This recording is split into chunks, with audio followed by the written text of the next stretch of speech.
Hello friends, मेरा नाम विनय सोनी है और आप देख रहे हैं मेरा YouTube channel achievement for unique.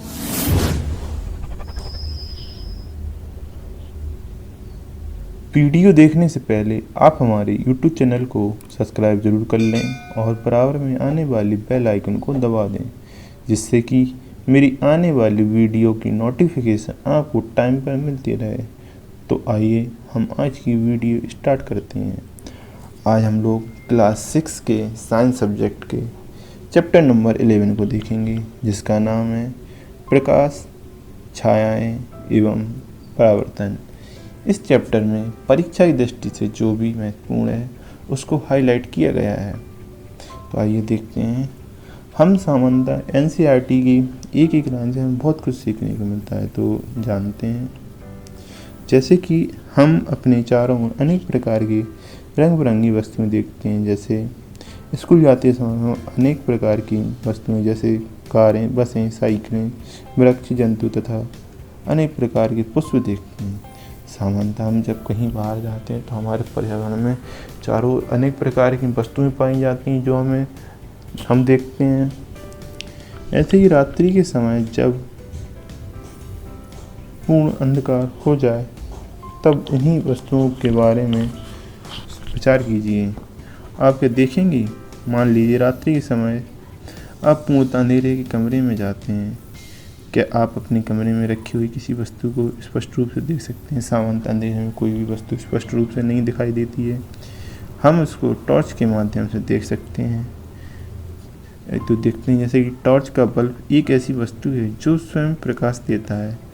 Surya Prakash में एक ऐसा पिंड है जो पृथ्वी को प्रकाशित करता है। सामान्यतः जो पृथ्वी है वह सूर्य के प्रकाश से प्रकाशवान होती है। दिन के समय हम सभी प्रकार की वस्तुओं को देख सकते हैं। जो वस्तुएं सूर्य की प्रकाश से हमें दिखाई देती हैं और वह हमें दीप्त होती हैं, जैसे कुर्सी, चित्र, जूते आदि अनेक प्रकार की वस्तुएं देखते हैं। आइए अब हम यह देखेंगे पारदर्शी, अपारदर्शी और पारभासी वस्तुएं क्या होती हैं। जैसा कि हमने पीछे अध्याय 4 में पढ़ा था कि पारदर्शी अपारदर्शी वस्तुएं किस प्रकार की होती हैं। अगर आप यह जानना चाहते हैं तो आप हमारी वीडियो को लिंक डिस्क्रिप्शन में दी गई है, वहाँ से जाकर देख सकते हैं। जैसे कि हम किसी वस्तु के आर पार देख नहीं सकते हैं तो वह अपारदर्शी वस्तु होती है। यदि आप किसी वस्तु के आर पार देख सकते हैं तो वह वस्तु प्रकाश को अपने अंदर से होकर जाने देती है। ऐसी वस्तु पारदर्शी वस्तु कहलाती है।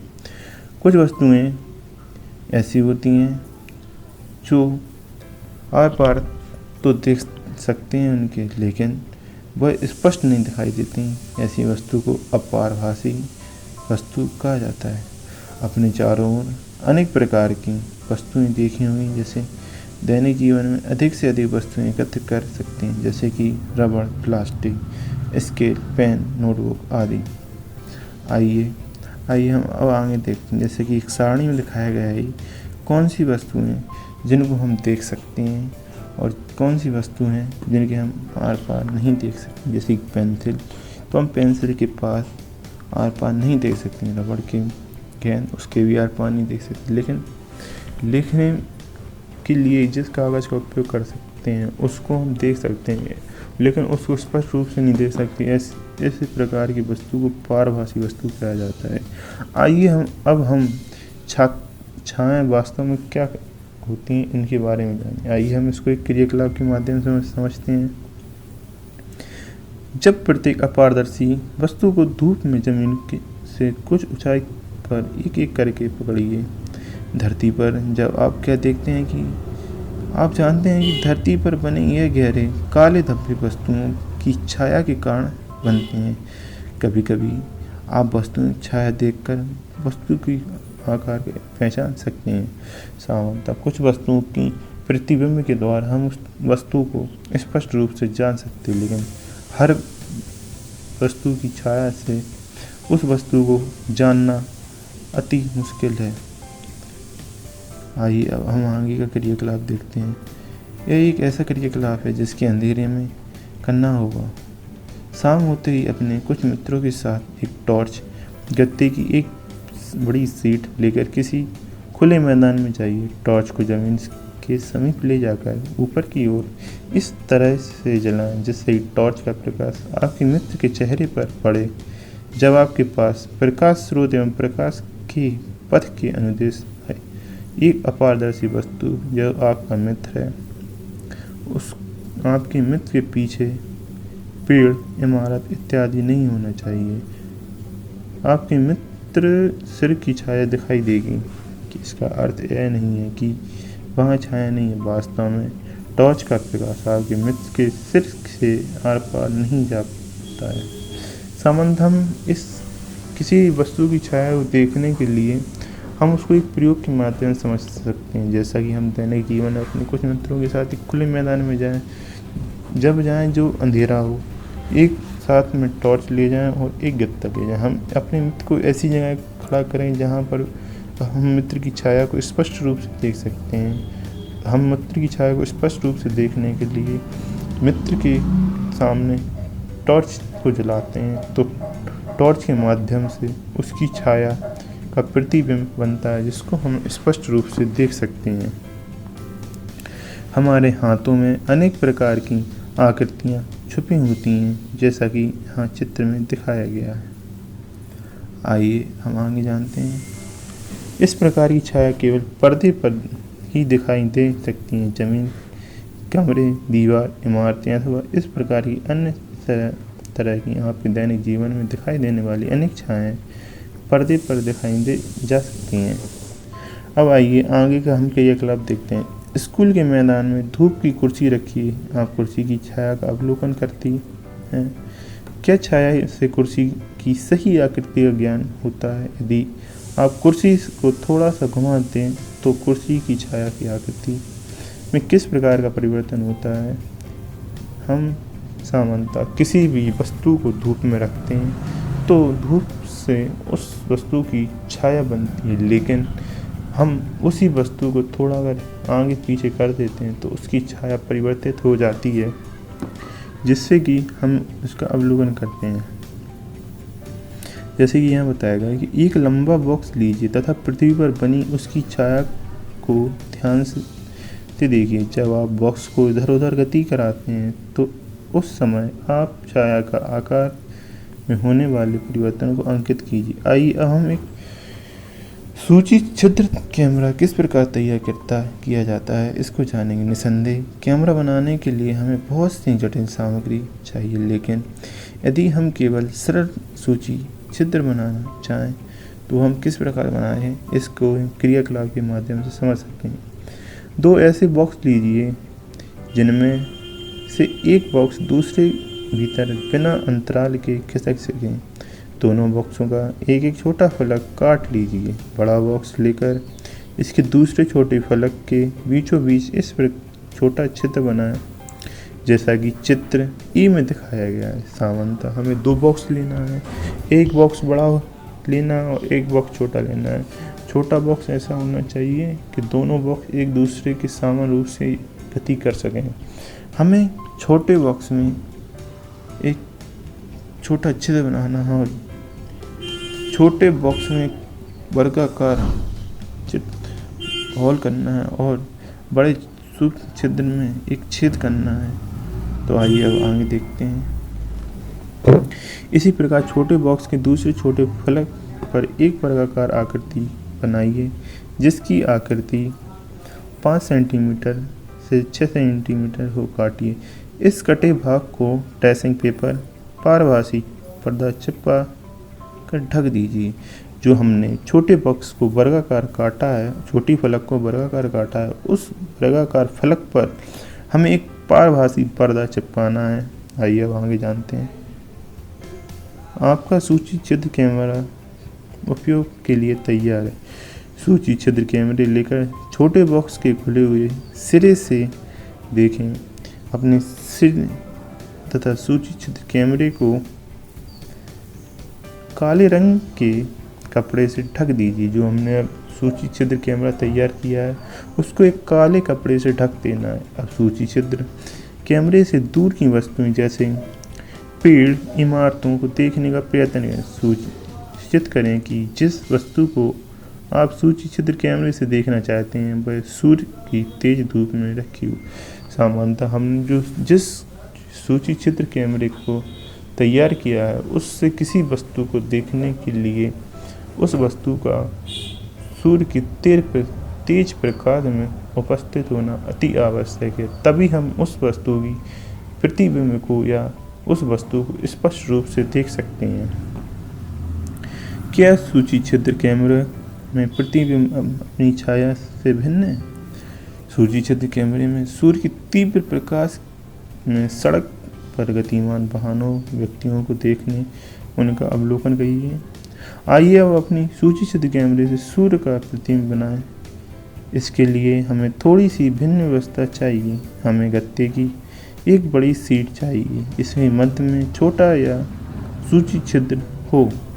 गत्ते की सीट को सूर्य की तरफ इस तरह पकड़ें कि उसका छाया साफ क्षेत्र में बने।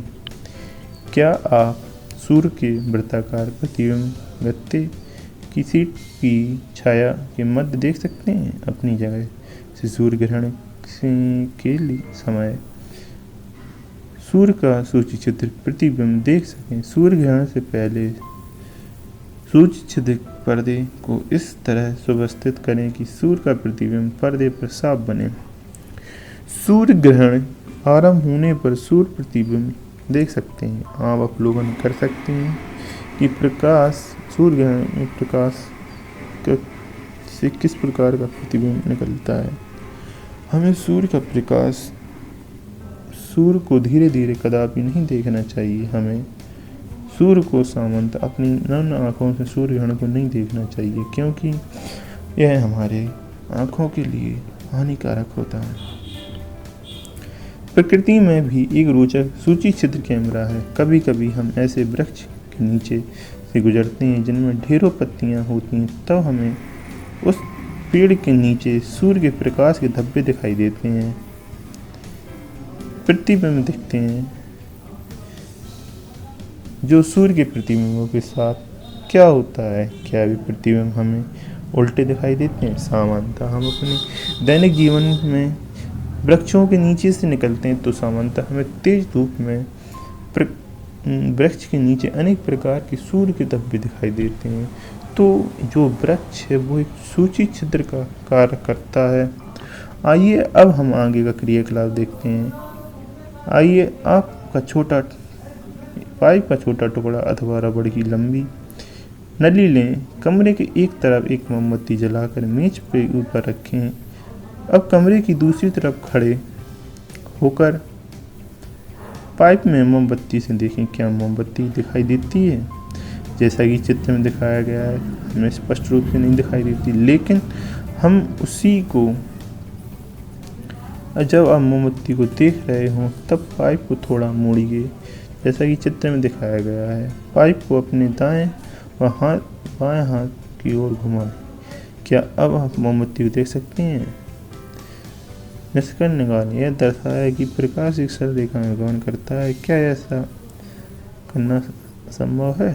पारदर्शी वस्तु से रोकने से वस्तु सामान्यतः जो प्रकाश होता है वह सरल रेखा में गति करता है और वह एक अपने मार्ग में आने वाले अवरोध के कारण प्रतिकर्षित हो जाता है। सामान्यतः अगर हम चित्र में दिखाए गए चित्र के माध्यम से प्रयोग करते हैं तो मोमबत्ती को पाइप से हम सीधा रहने पर पाइप को हम प्रकाश देख सकते हैं। अगर हम पाइप को तिरछा कर देते हैं तो प्रकाश को साफ नहीं देख सकते हैं।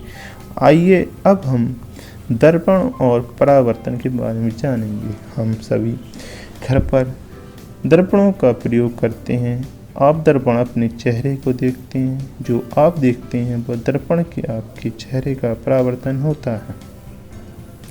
आइए अब हम इसको एक क्रियाकलाप के माध्यम से समझ सकते हैं। जैसा कि चित्र में दिखाया गया ही दर्पण प्रकाश की किरण कुंज का परावर्तन करता है। सामान्यतः हम अपने मित्रों के साथ एक मैदान में जाएं जहां जब अंधेरा हो। सामान्यतः हम एक टॉर्च लें और अपने एक मित्र को दर्पण लेने के लिए कहें और हम उस टॉर्च से दर्पण पर प्रतिबान करें तो दर्पण से प्रकाश परावर्तित हो जाता है। आइए अब इसको हम एक अन्य क्रियाकलाप के माध्यम से समझ सकते हैं। एक बड़ी थर्माकोल की शीट के एक किनारे पर एक कंघी और दूसरे किनारे में दर्शाए गए एक दर्पण लगाइए। दर्पण तथा कंघी के बीच कागज की गहरी रंगीन शीट बिछाएं। इसे सूर्य के प्रकाश में रखिए तथा कंघी के सामने टॉर्च के प्रकाश की किरण डालिए।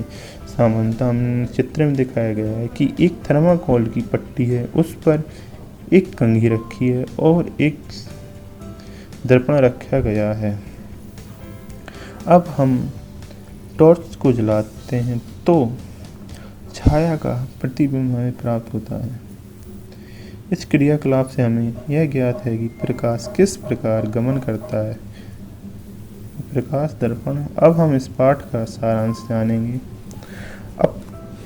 अपारदर्शी वस्तुएं प्रकाश को अपने में से होकर नहीं जाने देती। जो वस्तुएं अपारदर्शी होती हैं वह उनसे प्रकाश होकर नहीं गुजर सकता है। पारदर्शी वस्तुएं प्रकाश को अपने से होकर गुजरने देती हैं। पारभासी वस्तुएं प्रकाश के कुछ भाग को ही अपने अंदर से होकर गुजरने देती हैं। जब प्रकाश के पथ में कोई अपारदर्शी वस्तु आ जाती है तो छाया बनती है। सामान्यतः जो भी छाया बनती है वह प्रकाश के मार्ग में आने वाले अवरोध के कारण बनती है। साधारण सामग्री में सूक्ष्म छिद्र कैमरा बनाया जा सकता है। इसका प्रयोग सूर्य तथा अति दीप्त वस्तुओं के प्रतिबिंब देखने में किया जा सकता है। दर्पण परावर्तन से हमें स्पष्ट प्रतिबिंब प्राप्त होते हैं। प्रतिबिंब छायाओं से अधिक भिन्न होते हैं। जो प्रतिबिंब होते हैं वो छायाओं से अति भिन्न होते हैं। प्रकाश सामान्यतः सरल रेखा में गति करता है। अगर फ्रेंड्स आपको मेरी वीडियो पसंद आई है तो वीडियो को लाइक करें और शेयर करें।